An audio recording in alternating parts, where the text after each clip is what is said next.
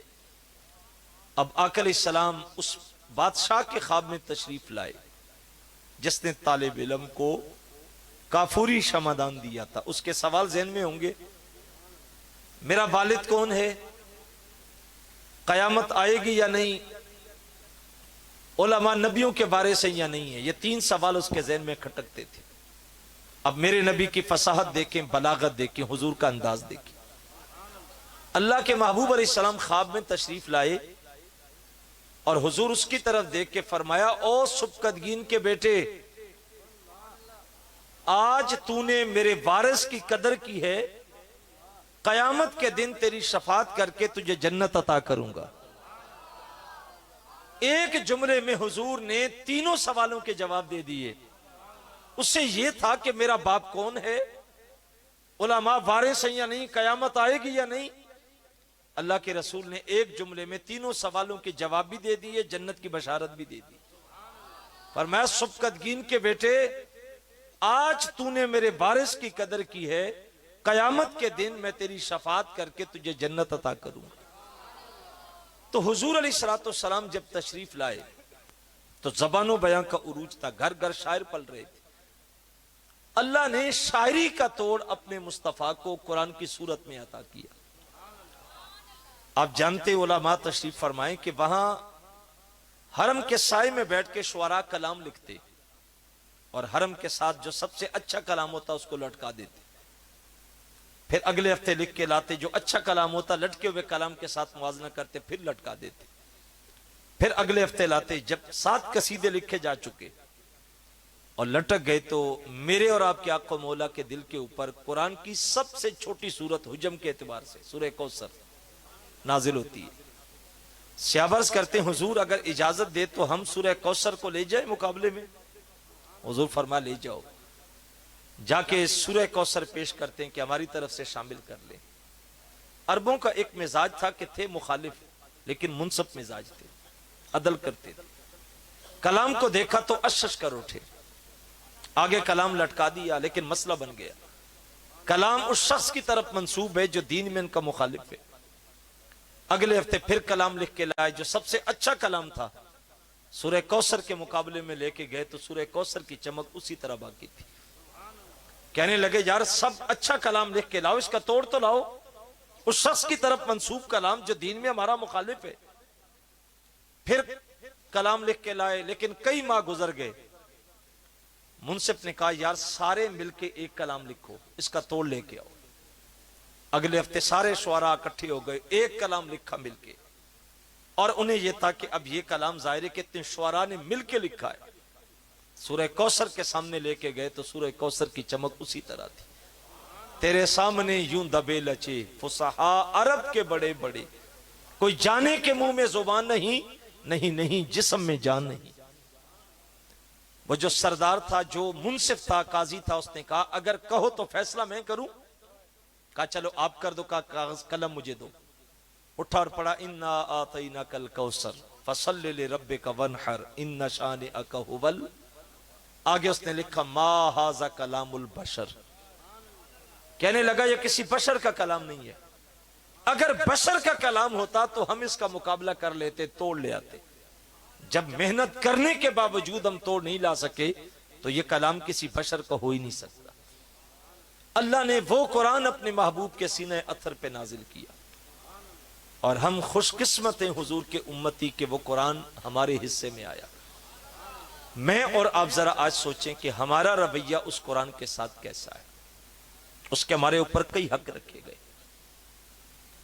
اللہ کی کتاب ہے، لا ریب کتاب ہے، لا عیب کتاب ہے۔ ایک حرف پڑھیں تو 10 نیکیاں ملتی ہیں، 10 گناہ مٹتے ہیں، 10 درجے بلند ہوتے ہیں۔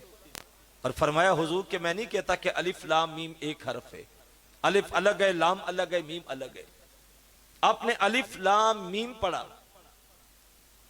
30 نیکیاں مل گئیں، 30 گناہ مٹ گئے، 30 درجے بلند ہو گئے۔ اتنی لا ریب اور لا عیب اور مقدس کتاب ہمارے پاس ہے۔ ہم یہ دیکھیں کہ کیا ہم نے اس قرآن کے ساتھ اپنے رشتہ محبت کو مضبوط کیا ہے جیسا کرنے کا حق تھا۔ ہمارے ذمے جو قرآن اتارا گیا اس کے ہمارے اوپر کئی حق رکھے گئے۔ پہلی بات اس کا حق یہ ہے کہ اس کو پڑھا جائے، اور پڑھنے کے اندر اس کو صحیح ادائیگی کے ساتھ، اچھے قرآ کے ساتھ سامنے اس کو پڑھا جائے۔ ہمارے ہاں زیادہ تر یہ پایا جاتا ہے کہ قرآن کے ساتھ اس طرح کی لگن ہماری نہیں ہے۔ گھروں میں قرآن ہوتا ہے، ہر گھر میں قرآن موجود ہے، لپیٹ کے خلاف میں تاک میں رکھا ہوا ہے۔ کبھی سال کے بعد گھر صاف کیا تو قرآن اتارا، غلاف اتار کے دھویا، خوشبو لگائی، پھر اوپر رکھ دیا۔ کیا یہ قرآن اس لیے آیا تھا کہ اس کو صرف برکت کے لیے گھر میں رکھا جائے؟ دکان میں برکت کے لیے رکھ دیا ہے کہ بس قرآن پڑھا ہے تو اس کی برکت آئے گی۔ بیٹی کی شادی آئی، قرآن پکڑ کے اس کے سر پہ رکھ کے رخصت کیا کہ قرآن کے سائے میں رخصت کرے۔ قرآن یہ سایہ دینے نہیں آیا تھا۔ قرآن پڑھ کے اس پہ عمل کر کے وہ جو برکتیں تھیں، اصل سایہ وہ تھا جو ہم نے حاصل کرنا تھا۔ ایک تو قرآن کو پڑھنے کی عادت ڈالی جائے اور اچھے قاریوں کے پاس پڑھا جائے۔ بہت سارے لوگ اب بھی معاشرے میں ہیں جو قرآن پڑھنا نہیں جانتے۔ اس عمر میں ان کو کہے نا کہ آپ کو باہر ملک جانا ہے، کوئی کمپنی آپ کو لے جا رہی ہے، لیکن یہ چھوٹا سا کورس آپ کو کرنا پڑے گا۔ ہم بھاگ پڑتے ہیں کہ بس جی کسی طریقے سے 15 دن 20 دن لگائیں، کورس کریں، مہینہ کر لیں۔ کیوں جی میری ترقی ہونے والی ہے، فلاں ٹیسٹ دینا ہے تو مجھے تیاری کرنی پڑتی ہے، راتوں کو بھی جاگ کے پڑھ رہے ہوتے آتے ہیں کہ صرف محبت بھی کر لیں تو اس کی برکتیں پھر بھی نصیب ہوتی ہیں۔ فرماتے ہیں ایک بزرگ انتقال کر گئے، اس کی قبر کھودنے لگے تو 7 قبر تھی اور اس کی 1-2 اینٹیں اتر گئیں، تو دیکھا کہ یہ خوشبوؤں کے حلے آ رہے ہیں، 2 اینٹیں۔ کلام تو یہ حق کی ہے، تو اگر اس کے کلام سے اتنی بھی محبت کی جائے تو اللہ اس کا بدل بھی عطا کرتا ہے۔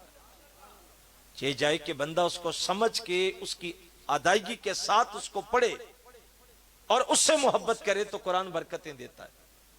آج ہمارے گھروں کا جو حال ہے، صبح سوئے ہوتے ہیں دیر تک، سال ہر سال کے بعد بھی کبھی قرآن نہیں کھلتا۔ کیا ہوگا گھر میں؟ لڑائی نہیں ہوگی، جھگڑا نہیں ہوگا، فساد نہیں ہوگا تو کیا ہوگا؟ اس لیے قرآن کے ساتھ اپنے رشتے کو مضبوط کریں۔ آپ جس بھی عمر میں کوشش کریں اپنے متعلقہ مسجد کے قاری امام کے پاس بیٹھ کے صبح و شام کسی وقت بھی 2 آیات بھی پڑھنا شروع کر دیں تو ایک بار زندگی اگر رہی تو قرآن ختم ہو جاتا ہے اور قرآن کو پڑھ لیا جاتا ہے۔ دوسرے نمبر پہ یہ ہے کہ اس کو سمجھ کے پڑھا جائے، صحت لفظی کے بعد اس کو سمجھا جائے کہ اللہ کا پیغام ہمارے نام آیا تھا تو اس میں کیا لکھا ہوا ہے، کس عمل کا حکم دیا، کس سے روکا گیا، اس کو سمجھا جائے۔ اللہ کا ایک پیغام تھا، چٹھی تھی ہمارے نام۔ میرے حضرت بڑی خوبصورت ایک مثال دیتے ہیں، عالمی مبلغ اسلام پیرزادہ محمد رضا ثاقب مصطفی صاحب۔ آپ ان کو اکثر سنتے ہوں گے سوشل میڈیا کے اوپر۔ اس وقت دنیا میں سب سے زیادہ سنی جانے والی آواز اور پیغام حضرت کا ہے۔ 60 لاکھ کے قریب لوگ ان کے فیس بک کے اوپر، ان کے پیج کے اوپر ان کے ساتھ ہیں، جن کو روز سنتے ہیں۔ 2 منٹ، 2.5 منٹ، 1 منٹ کی بات ہوتی ہے، لیکن دلوں میں اتارنے کا ڈھب اللہ نے اس مرد فقیر کو عطا کر رکھا۔ بڑی خوبصورت بات کرتے ہیں۔ قرآن مجید کے حوالے سے آپ فرماتے ہیں کہ آپ جائیں نا، کسی کمپنی کی مشین لے لیں کوئی، واشنگ مشین لیں، جوسر مشین لیں، کوئی اور چیز لیں، تو کمپنی اس کے ساتھ ایک کارڈ بھیجتی ہے جس پہ اس کے استعمال کا طریقہ لکھا ہوتا ہے، کتنی دیر استعمال کرنا ہے، کس طرح اس کو استعمال کرنا ہے۔ اللہ نے یہ جو انسانی مشینری بھیجی ہے اس کے ساتھ ایک کتاب قرآن کی صورت میں بھیجی ہے، اس کی زندگی کے سارے ضابطے اور طریقے لکھے گئے ہیں اس میں کہ اس نے زندگی کیسے گزارنی ہے۔ لیکن ہم اگر اس کو پڑھ نہیں سکے، اس کو سیکھ نہیں سکے۔ بیٹا بیرونی ملک چلا گیا اور پڑھ گیا، انگریزی سیکھ گیا، اور وہاں سے اس نے انگریزی میں خط لکھا جو ماں باپ بہن بھائی پڑھ نہیں سکتے، تو کیا ایسا ہو سکتا ہے کہ وہ خط کو یوں کھول کے دیکھیں، زیارت کر کے بند کر کے رکھ دیں، مطمئن ہو جائیں؟ ایسا نہیں ہوتا۔ وہ کہتے ہیں کوئی ایسا بندہ محلے میں ڈھونڈو جو انگلش پڑھنا جانتا ہو اور پڑھ کے سنائے، ہمیں سمجھائے ہمارے بیٹے نے کیا لکھا ہے۔ پوری بستی کو چھان مارتے ہیں کہ بندہ ڈھونڈو جو انگلش پڑھ سکتا ہو۔ جب تک پڑھ کے سمجھ نہ آئے سکون نہیں آتا، اطمینان نہیں ہوتا۔ صاحب اللہ نے عرش سے ہمارے نام ایک خط لکھا، ایک پیغام بھیجا، اور ہم نے اس کو یوں دیکھا، چوما، آنکھوں پہ لگایا اور غلاف میں لپیٹ کے تاک میں رکھ دیا۔ اس کو سمجھنے کی کوشش نہیں کی گئی کہ ہمارا مالک ہم سے کس بات کا تقاضا کر رہا ہے، اس میں حلال کیا، حرام کیا، کیا کرنا ہے، کیا نہیں کرنا، زندگی کیسے گزارنی ہے، ہم نے اس پہ توجہ نہیں دی۔ ایک یہ ہے کہ قرآن مجید فرقان حمید کو آگے منتقل کیا جائے۔ صاحب یہ ادارے جو کھڑے کیے گئے ہیں، یہ اس وقت اسلام کے قلعے ہیں، ان کے ساتھ تعاون کرنا، ان کے ساتھ محبت کرنا، یہ ہمارا حق بنتا ہے۔ خوش قسمت ہیں ہمارے ساتھی حاجی حسن صاحب، غالباً امیر حسن صاحب، حاجی صاحب، جنہوں نے فرد واحد نے اتنا بڑا ادارہ کھڑا کیا۔ ہم جو ادارے چلانے والے لوگ ہیں، قبلہ قاری صاحب تشریف فرمائے، ماشاءاللہ تلہ گنگ کے اندر ان کے 10-12 ادارے ہیں جو حضرت چلا رہے ہیں، اور ایک چھوٹا سا مدرسہ بھی ہو تو پورا محلہ مل کے اس کو چلاتا ہے، پھر بھی مشکل ہوتا ہے اس کے انتظام، انصرام۔ اس وقت جو مہنگائی کا طوفان ہے وہ سب جانتے ہیں۔ خوش قسمت ہیں وہ ساتھی، مبارکباد کے مستحق ہیں حاجی صاحب، جنہوں نے اتنی خوبصورت بلڈنگ اور اتنا نظم آپ کے اس علاقے میں قائم کیا ہے۔ اللہ ان کو جزائے جزیل عطا فرمائے، اپنی جناب سے ان کو برکتیں عطا فرمائے۔ ایک یہ کہ بندہ ایک شعبے کے ساتھ وابستہ ہو، جیسے ہم لوگ ہیں، قاری صاحب ہیں، دیگر علماء ہیں، ان کا شعبہ یہی ہے۔ تو ہم اگر محنت کر کے مل کے لوگوں کو کر لیتے ہیں تو ہمارے لیے، تو چونکہ ہماری تو ایک فیلڈ، ایک شعبہ ہی ہے، ہم نہیں کرنا یہی کچھ ہے۔ لیکن ایک بندہ اس شعبے سے وابستہ نہیں ہے، وہ کاروباری ہے، تاجر ہے، دکاندار ہے، اور اس کے بعد اگر اللہ نے اس کو یہ ذوق عطا کیا اور وہ محنت کر لیتا ہے، تو جو باقی لوگ بیٹھے میرے خیال میں وہ اس سے بہت کچھ حاصل کر سکتے ہیں۔ اگر وہ اتنی محنت کر لیتے ہیں اور یہاں تک اس ادارے کو پہنچایا، اور قاری صاحب مجھے آتے وقت بتا رہے تھے کہ اوپر دوسری منزل کا کام شروع ہونے جا رہا ہے، تو آپ جتنے بھی لوگ ہیں، آپ کا حق بنتا ہے کہ آپ بھی اس کام میں آگے بڑھیں۔ ایک بچہ اپنے ذمہ لے لیں، کسی ٹیچر کی سیلری اپنے ذمہ لے لیں، کو بجلی کا بل اپنے ذمہ لے لیں۔ آپ جو کر سکتے ہیں، جو آپ کو اللہ نے استطاعت دی ہے، یا اپنے ماہانہ سیلری میں سے، تنخواہ میں سے کوئی تھوڑا سا حصہ مختص کر دیں۔ بھلا آپ کو اللہ نے توفیق دی ہے، آپ 100 روپے آسانی سے نکال سکتے ہیں، آپ 500 روپے آسانی سے نکال سکتے ہیں، آپ 1000 دے سکتے ہیں، آپ 5000 دے سکتے ہیں۔ جہاں بھی آپ کے قریب کوئی اچھا ادارہ ہے تو آپ ماہانہ طور پہ اس ادارے کے ممبر بنیں۔ یہ آپ کے لیے آخرت کا ایک بینک ہے، جو آپ کا مال آخرت کی طرف جا رہا ہے۔ جب موت آئے گی، دنیا میں جو چھوڑ کے جائیں گے اس پہ اولاد لڑے گی، وہ اولاد کا ہوگا، وہ وارثین کا ہوگا، وراثت بنے گا، ان کی مرضی وہ آپ کے لیے خرچ کریں نہ کریں۔ لیکن جو آپ خود اپنے ہاتھوں سے آگے بھیج دیں گے، جب کل قبر میں اتریں گے، حشر میں جائیں گے، تو اللہ کے ہاں بھیجا ہوا مال کبھی ضائع نہیں ہوتا، وہ آپ کے لیے آخرت کا ایک ذخیرہ ہوگا جو کبھی ضائع نہیں ہوگا۔ یار یہ توقع رکھنا کہ یہ بچہ نیک ہوگا، یہ میرے پیچھے کچھ نہ کچھ بھیجے گا، فلاں بھیجے گا، یہ بہت اچھی بات ہے، اور بھیجا جاتا ہے اور اس کا فائدہ ہوتا ہے، اس کا انکار نہیں ہے۔ لیکن کیا بہتر نہیں کہ بندہ اپنی زندگی میں خود اپنے لیے آگے بیچتا رہے، اپنا انتظام خود کر کے جائے؟ یار ساری زندگی کمایا کھایا پیا، اولاد کو دیا، گھر بنائے، کبھی کبھی کچھ کر لیا کریں کہ جب اولاد جوان ہو جائے تو پھر اپنی کمائی کم از کم اس دور میں تو اللہ کے لیے کر دیا کریں، کہ بچوں کو کہیں کہ بیٹا آپ کو بہت کچھ بنا کے دے دیا، اب یہ جو تھوڑی سی زندگی رہ گئی میں چاہتا ہوں کہ میں اپنی آخرت کے لیے خود کچھ آگے بیچتا رہوں، کمائی کریں، ان اداروں کو، ان بچوں کو پیار دیں، تعمیرات میں حصہ لیں۔ آپ ایک سیمنٹ کی بوری دے سکتے ہیں تو مہینے میں ایک سیمنٹ کی بوری اپنے ذمہ لے لیں، آپ بجلی کا بل دے سکتے ہیں تو اس کا کچھ حصہ اپنے ذمہ لے لیں، یہ آپ کا آخرت کے لیے ایک ذخیرہ ہوگا جو آپ بھیجیں گے۔ تو یہ ادارے، یہ مدارس، یہ ہماری توجہ کے طلبگار ہوتے ہیں کہ ہم ان کے ساتھ توجہ دیں۔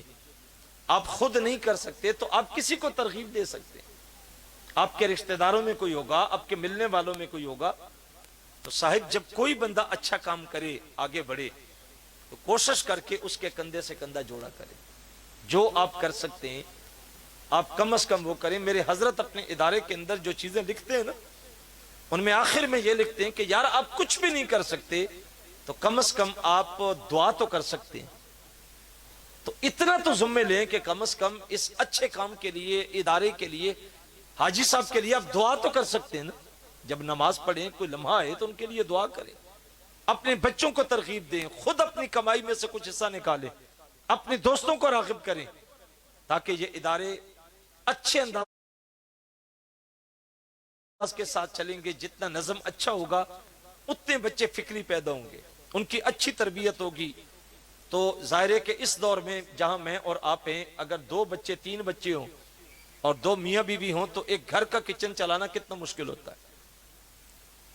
2 کمرے، ایک کچن اور ایک چھوٹا سا برآمدہ ہو تو 2 مرلے کا گھر چلانا کتنا مشکل ہوتا ہے اس دور میں، اور جہاں اتنا بڑا کام ہو، اتنے بچے پڑھ رہے ہوں، تعمیراتی کام ہو، تو یہ اللہ کی خاص توفیق کے بغیر ممکن نہیں ہوتے۔ تو میں آپ سے یہی کہوں گا کہ آپ لوگ کوشش کریں، آگے بڑھیں، اس ادارے کے ساتھ اپنا تعاون، اپنی محبتیں ضرور پیش کریں۔